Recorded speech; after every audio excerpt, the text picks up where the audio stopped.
Terima kasih Datuk Pengerusi kerana memberi peluang kepada Balik Pulau untuk berbahas dalam masa yang singkat ini mengenai 0100 pengurusan kementerian. Pak Menteri, untuk tujuan rekod, pertama sekali saya ucapkan ribuan terima kasih kepada Menteri. Sebenarnya tidak terlibat langsung dalam Kementerian Pengajian Tinggi, tetapi memberi peluang saya baru-baru ini, saya keluar negara bersama Menteri JPA untuk berdialog secara langsung dengan pelajar Malaysia di England. Dan saya rasa itu satu pengalaman yang baik kerana ke beberapa universiti daripada terutama di daerah selatan England, daripada London, Nottingham, Swansea, Bristol, dan juga hinggalah ke dialog dengan pimpinan di sana. Pengalaman ini Mak Menteri saya katakan satu perkara yang baru juga kepada mereka kerana ianya secara terbuka ada ahli Parlimen Pembangkang bersama dengan Menteri, dan juga pada masa yang sama dihadiri oleh Timbalan Menteri Timbalan Menteri Sukan Gan Pensiu. Mak Menteri yang ingin saya katakan di sini, satu perkara yang saya lihat di situ mengikut laporan feedback saya dapat dari pelajar, dia kata itu satu perkara yang baru dan dia kata perlu diteruskan. Tapi saya mohon pandangan Menteri lah, kerana ini bagi saya satu perkara yang dikatakan bagus oleh pelajar, dan kebetulan kerana mereka mau pandangan itu, kerana soalan-soalan ditanya contohnya, apa pandangan Menteri mengenai bersih, apa pandangan saya sebagai pembangkang, langsung apa pandangan mengenai hudud, apa pandangan mengenai hak memilih pilihan raya yang akan datang untuk pelajar-pelajar. Jadi perkara itu langsung, dan saya rasa itu juga aspek pendidikan yang saya rasa Kementerian Pengajian Tinggi perlu lihat. Dan untuk itu saya membawa keresahan pelajar. Menteri, baru ni pelajar kena setiap tahun ada pertandingan tahunan pelajar-pelajar di United Kingdom sana. Baru ni mereka semua berkumpul di Nottingham University ramai. Tetapi sebabkan peraturan kerajaan UK di sana, mereka telah dikenakan saya rasa agak yuran yang agak tinggi untuk mengadakan pertandingan sukan tahunan. Kan di sana dimaklumkan kepada saya Universiti Nottingham mengenakan charge yang agak tinggi juga, sebab perlu disewa kemudahan-kemudahan sukan. Yang saya ingin saya timbulkan di sini ialah peraturan-peraturan ini akan saya rasa lebih membantu sekiranya dia dibantu secara langsung oleh Kementerian Pengajian Tinggi, kerana merujuk kepada aspek-aspek kewangan, dan kedua merujuk kepada aspek-aspek dasar.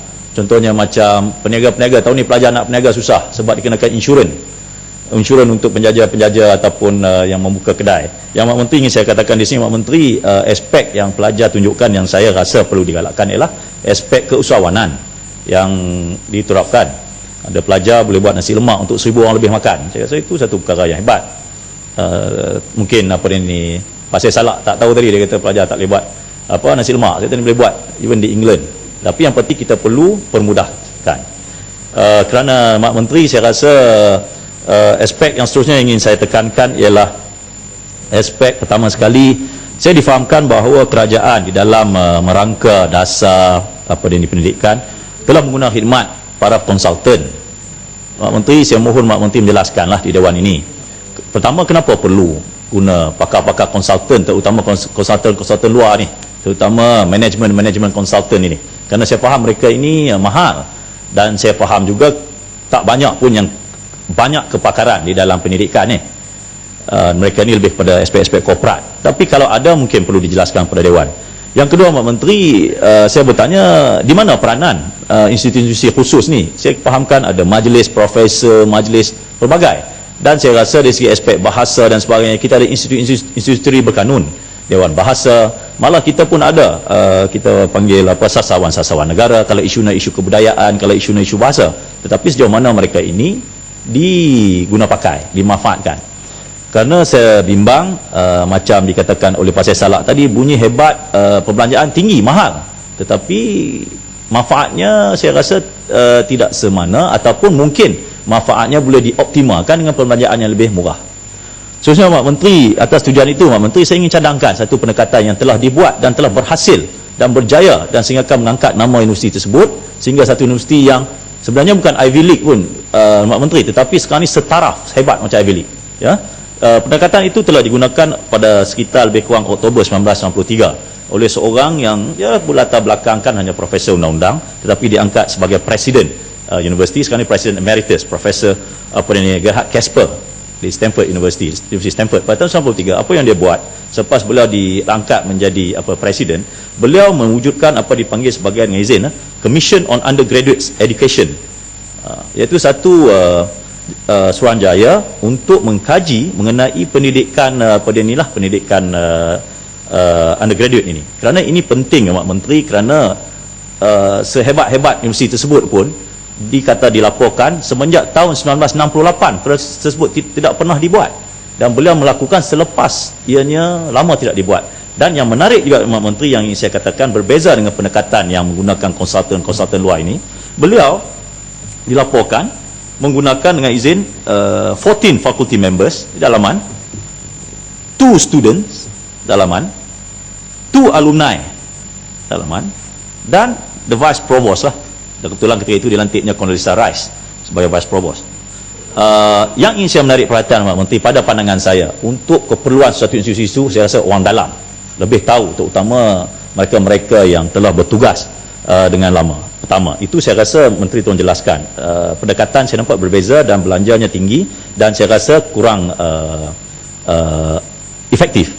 Dan yang kedua, Mak Menteri, saya juga ingin bertanya penjelasan Menteri mengenai apa reaksi ataupun tindakan kementerian, terutama apabila Bank Dunia, World Bank, mengeluarkan laporan yang mengkritik hebat, terutama sekali mengambil kira pendekatan pendidikan dalam kerangka kepelbagaian kaum, yang ada aspek-aspek yang ditekankan membantut prestasi pendidikan tinggi. Menteri faham apa laporan yang saya masukkan, Menteri.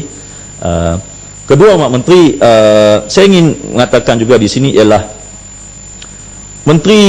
kementerian perlu menggarap kepakaran kita panggil graduate fellowship program. Kerana perkara yang sama telah dibuat oleh presiden tersebut, sehingga kan ia membantu universiti dalam 2 aspek. Satu dari segi dana, dan yang kedua membantu untuk mewujudkan satu program-program fellowship yang mana boleh diguna pakai oleh pelajar-pelajar dan pensyarah-pensyarah yang hebat, yang bagus, agar mereka ini tidak ke tempat lain. Dan perkara ini diwujudkan kerana pada pandangannya ialah recruitment and retention of exceptional faculty members yang berjaya ini amat penting dari aspek penyelidikan dan juga pengajaran. Excel both in research and teaching. Dan ini saya katakan, ada setengah pensyarah dia ni pandai mengajar, sentiasa mendapat anugerah dalam pengajaran, tetapi dari segi aspek penyelidikan mungkin dia tidak ada track record yang baik. Tetapi saya rasa kedua-duanya amat penting, dan saya ingin menanya Menteri, sejauh mana institusi pengajian tinggi ataupun kementerian sendiri memberi galakan di dalam aspek yang mana mengangkat tenaga pengajar yang hebat dari segi pendidikan dan hebat dari segi pengajaran.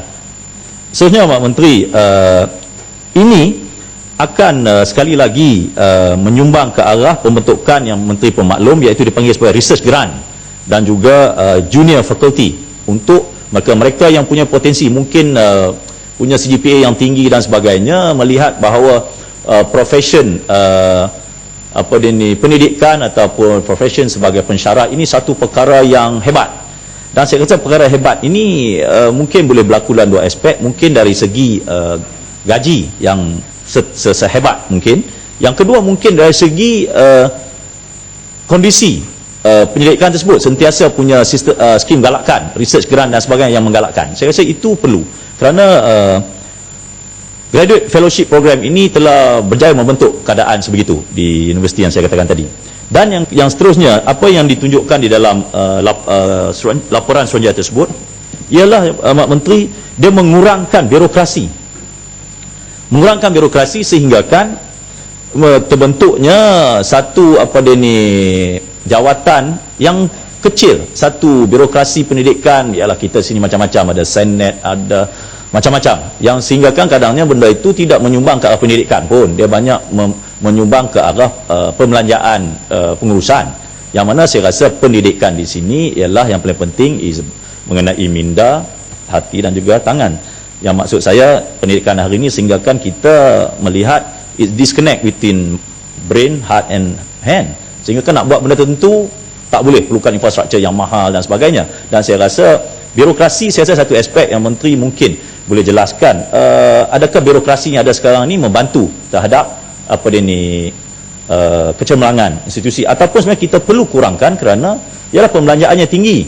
Dan seperti yang dikatakan oleh tadi Pasir Mas, ialah menjadi pengerusi sampai lebih 5 tahun dan sebagainya, tapi prestasi tidak menunjukkan apa dia ni indikator yang sama. Sebenarnya Mak Menteri, saya juga ingin menanyakan Mak Menteri, sejauh mana kementerian melihat fungsi alumni Persatuan Bekal-Bekal Pelajar ini terhadap membantu kementerian. Kerana saya melihat di dalam laporan Suruhanjaya ini juga, dia menunjukkan bahawa Persatuan alumni ini membantu secara langsung, terutama sekali di sini dikatakan Stanford Fund for Undergraduate, yang mana menunjukkan bahawa dana pendidikan terutama untuk pelajar-pelajar undergraduate ini dibantu langsung oleh pihak alumni. Dan saya yakin universiti-universiti di Malaysia ini, banyak universiti tua seperti Universiti Malaya dan seterusnya ini mempunyai rangkaian apa dia ni alumni atau bekal-bekal pelajar yang hebat. Dan akhir sekali untuk kawasan, Mak Menteri, saya mohon penjelasan Mak Menteri untuk memberi penjelasan Dewan ini setakat hari ini, apa perkembangan ataupun apakah bantuan kerajaan, apakah status terakhir dengan izin the first Asian Women Leadership University yang telah diputuskan sebagai satu projek ETP oleh Muhammad Menteri Senator. Saya tidak peluang untuk bertanya beliau kerana beliau tidak pernah datang di Dewan untuk menjawab, tetapi saya mohon penjelasan Menteri, walaupun dikatakan projek ETP di bawah Menteri Jabatan Perdana Menteri, tapi saya rasa relevan untuk Menteri Pengajian Tinggi untuk menjelaskan, kerana pada pandangan saya mengikut di website dan juga mengikut diskusi saya dengan peneraju universiti tersebut, dia bukan saja akan memberi impak kepada Malaysia, malah diandaikan ia akan melatih pemimpin-pemimpin bakal, pemimpin-pemimpin wanita di rantau daripada Timur Tengah, di Asia dan sebagainya. Dan saya rasa itu satu perkara yang menjawab dan boleh mengangkat martabat negara, sebuah negara yang progresif seperti mana yang dikhuatir oleh Bukit Mentajam tadi, ada isu-isu gender. Dan saya rasa ini, kalau ini diangkat dan biarnya berjaya, saya rasa satu perkara yang baik. Dan akhir sekali Mak Menteri, cukup ya Mak. Ya, akhir sekali ialah kawasan Politeknik Mak Menteri, Politeknik Balik Pulau. Sebab mengikut diskusi saya dengan seorang pegawai yang tidak perlu saya nyatakan namanya di sini, kebetulan pegawai khas yang menjaga haiwan Politeknik ini. Politeknik di Balik Pulau ni Mak Menteri bermula dengan agak tidak berapa menyenangkan. Isu-isu pembangunan, isu constructionnya itu amat memalukan lah, sehingga dipapar di media-media. Tetapi saya rasa Mak Menteri belum terlambat Mak Menteri untuk memperbetulkan keadaan ini, dan saya rasa ianya boleh dipercepatkan, ianya boleh diperbaiki. Dan cadangan saya Mak Menteri, cadangan saya, mungkin tiba masanya Menteri melihat Politeknik, Institut Kemahiran Mara dan sebagainya yang bersifat vocational, technical ini diintegrasikan, kerana saya rasa banyak, tetapi pencapaiannya itu kita perlu dengan izin cutting edge of the cutting edge, dan mungkin boleh jadikan satu politeknik yang istimewa dan sebagainya untuk tujuan tertentu, apatah lagi untuk keperluan inovasi dan juga ekonomi kreatif. Terima kasih Mak Menteri.